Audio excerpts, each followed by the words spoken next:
ao vivo já aqui na Jovem Pan, contando que o líder do PT na Câmara dos Deputados, o Lindenberg Farias, afirmou que a anistia é ilegal e fez várias críticas sobre analisar esta matéria em meio a um julgamento no Supremo Tribunal Federal. Vamos ver. Para nós é uma loucura completa o parlamento cogitar de votar uma anistia do Bolsonaro no meio do julgamento. Nós estamos no segundo dia do julgamento. Isso é interferência indevida. Seria uma espécie de golpe parlamentar. Então nós estamos articulando, porque eu me recuso a acreditar que isso seja pautado. Ainda do outro lado, na oposição, eu conversei também durante o julgamento hoje com o líder da oposição, o deputado Coronel Zucco, e ele me disse o seguinte: o 8 de janeiro é uma cortina de fumaça para esconder a incompetência de um governo sem compromisso com o futuro do Brasil. Eles querem calar um homem, mas jamais conseguirão calar a voz de milhões de brasileiros. Isso foi o que eu ouvi do líder da oposição, o deputado Coronel Zucco. Quero ouvir o Diego Tavares aqui. Ainda, Diego, sobre esse julgamento. Num eventual cenário, quando se fala em outros locais que um golpe chegou de fato a acontecer, aquele que deu um golpe, às vezes é feito uma estátua, ele é colocado, numa certa visibilidade. Quando o golpe não acontece, ele se torna um réu. O que estaria acontecendo seria justamente essa linha, já que esse ato, como a gente viu, alguns advogados chegando a falar que houve reunião, houve uma discussão, mas o golpe não aconteceu. Então, não acontecendo, a saída é se tornar réu, de fato, na justiça e ser condenado?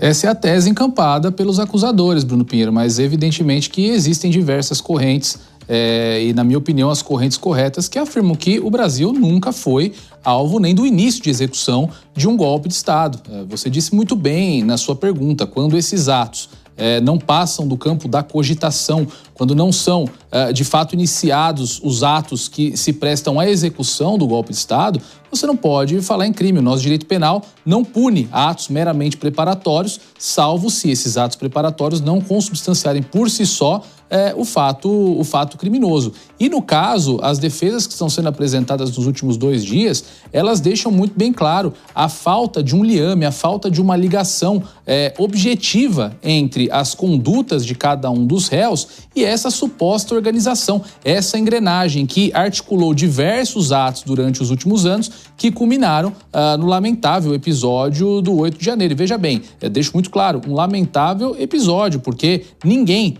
quer ver o seu país, as instituições do seu país, sendo alvo de depredação. Mas chamar a depredação que aconteceu no 8 de janeiro de uma tentativa de golpe de Estado tem demandado dos acusadores nesses processos que tramitam no Supremo Tribunal Federal um verdadeiro salto mental, um encadeamento de diversas hipóteses e também de conjecturas, enfim, nada concreto, nada amparado por uma prova que de fato mostre que Jair Bolsonaro, no dia tal, na hora tal, emitiu a seguinte ordem ou organizou, mobilizou a pessoa A, B, C ou D no sentido de planejar e executar um golpe de Estado. E partindo dessa premissa, é sempre muito bom a gente lembrar, porque também acaba entrando no calor da polarização, a questão da anistia. A anistia, em que pese a fala dos deputados que nós repercutimos aqui agora, ela é sim expressamente pela Constituição, artigo 48, inciso 8, competência do Congresso Nacional. Compete ao Congresso Nacional dispor sobre a concessão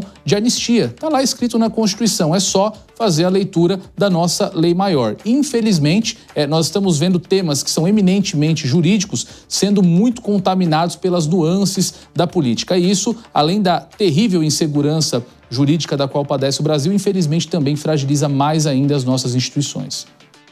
O Túlio ainda está aqui, a gente vai inclusive ouvi-lo. Agora, Túlio, eu quero te perguntar o seguinte: nos últimos anos, o que a gente está ouvindo é justamente 8 de janeiro e uma tentativa de golpe de Estado. Com esse julgamento já superado na semana que vem, qual o discurso a ser adotado entre os aliados do governo? Olha, Bruno, o discurso vai ser realmente um enfrentamento em relação ao PL da anistia. Porque uma vez concluído o julgamento e se o prognóstico for mantido pela condenação desse núcleo fundamental, só restará ao Jair Bolsonaro o PL da anistia. E a oposição, fatalmente, irá argumentar que esse PL da anistia é inconstitucional, que não há legitimidade. Mas eu quero lembrar aqui, como muito bem disse o Diego, que além de estar previsto na Constituição da República, a anistia é um ato que serve exatamente para a pacificação de supostos crimes que têm a ver com a natureza política, né? Nós vimos aqui, em relação ao período da ditadura militar, que a anistia serviu exatamente para uma pacificação, para inaugurar uma nova ordem constitucional. Nós vimos também no exterior casos como, por exemplo, de Nelson Mandela. Houve uma anistia e os crimes pelos quais ele foi condenado também eram crimes políticos. Obasanjo, também na Nigéria, a mesma situação. E, portanto, a discussão e a tônica, Bruno, vai ser sobre a legitimidade em relação ao PL da anistia. Mas me parece que as pessoas estão esquecendo de um detalhe importante nesse jogo de xadrez, que se chama Donald Trump. Donald Trump já disse que o PL da anistia poderia ser a pacificação entre Brasil e Estados Unidos. Então, essa novela, Bruno, com seus próximos capítulos, tende a ser muito interessante. Eu quero assistir de camarote como se dará essa briga entre oposição, situação, governo, em relação ao PL da anistia. Esse é o cenário daqui para frente, Bruno.